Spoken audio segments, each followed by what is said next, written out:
राष्ट्रवादी शरद पवार पक्षाचे नेते अभिजित पाटील यांना मोठा धक्का बसलाय।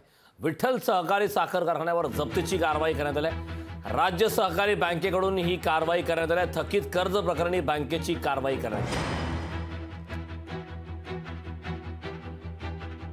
आज अचानकरित्या राज्य सहकारी बँकेने त्या ठिकाणी 3 गोडाऊन जप्त केलेत। काल अचानकरित्या बँकेने कोर्टाने स्टे उठवला आणि तडकाफडकी येऊन आज गोडाऊन सील केलेत।